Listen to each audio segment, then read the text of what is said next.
25 years we can write a book about. It was very interesting, it's still interesting. Our mission is that everyone should do more and do better and elevate themselves to go higher and higher. In Chabad, in every community, they assess what's the need of the community, where they could help out.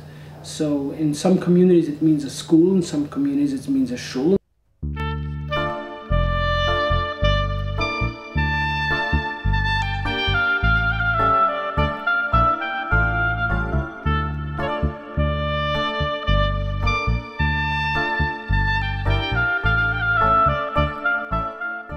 Moved here from San Diego 13 years ago and put Rebecca in the Menachem Hebrew Academy. It made such a wonderful foundation for when she went to high school. She did well in all her AP classes, pre-AP classes. She was in Mu Alpha Theta, which is a math honor society, all the way through high school. Putting our children in the school, that was by far the best investment that we've ever made.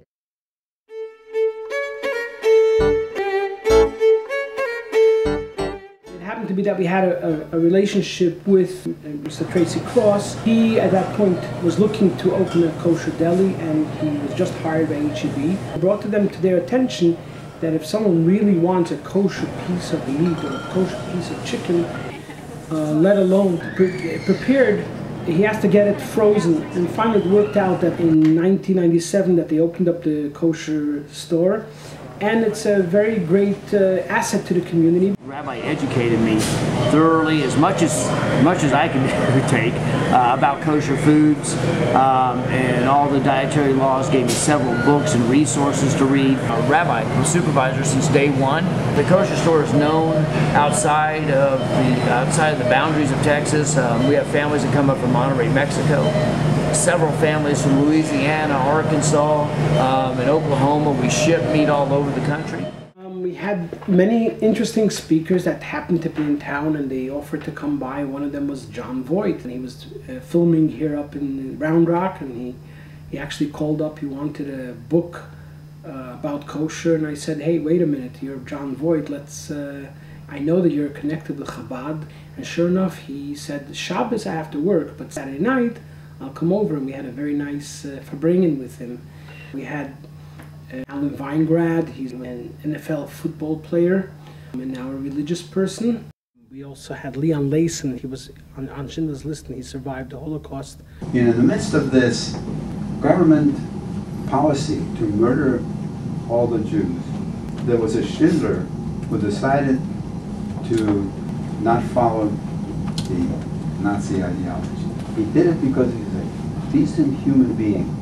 If I get notice that someone is in the hospital, I try to make it over. Last year, when Rabbi Lev was asked to visit a resident at one of the local nursing homes, this other resident said that he had befriended an older gentleman across the hall, and that happened to be my father. And at the time, he was almost 96 years old. He learned that my father had grown up in a very small southern Georgia town and had never had the opportunity to be bar mitzvahed or to even wear tefillin. So the rabbi had the honor and the mitzvah of placing tefillin on my dad for the first time. Unfortunately, we lost my father about a week after that.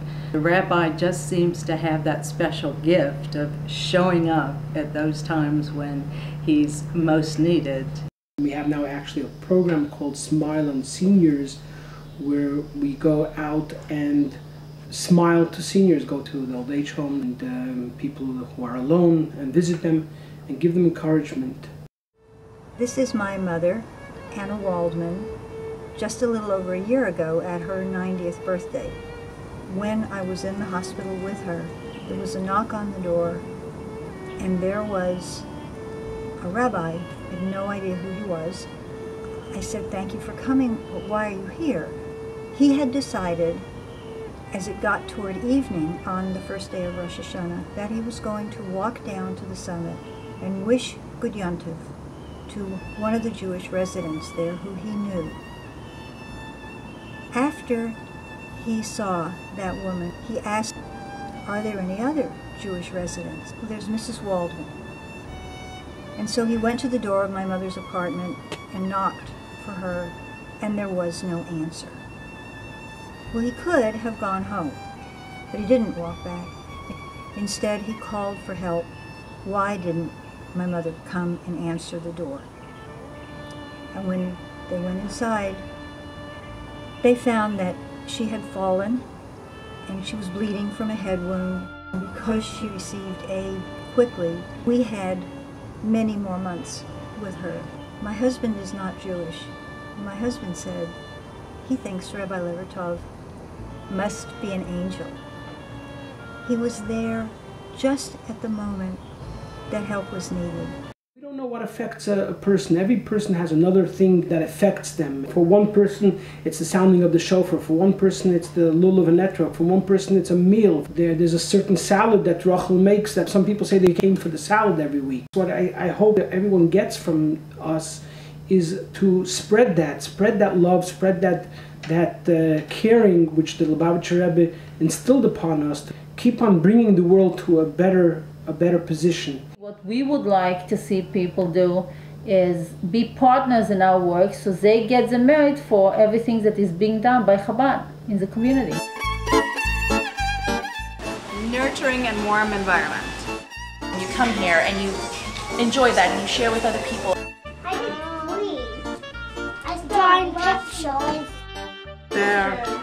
Their attentiveness to details of everyday life. Chabad teaches everybody an inspirational and warm way of living. It's a wonderful place to be. It's very great to know that there is a place here in Austin where I'm always welcome. I've learned all the details of Judaism and there's so much to learn. But you get the holidays off. Every Shabbos, Kugel on the rocks.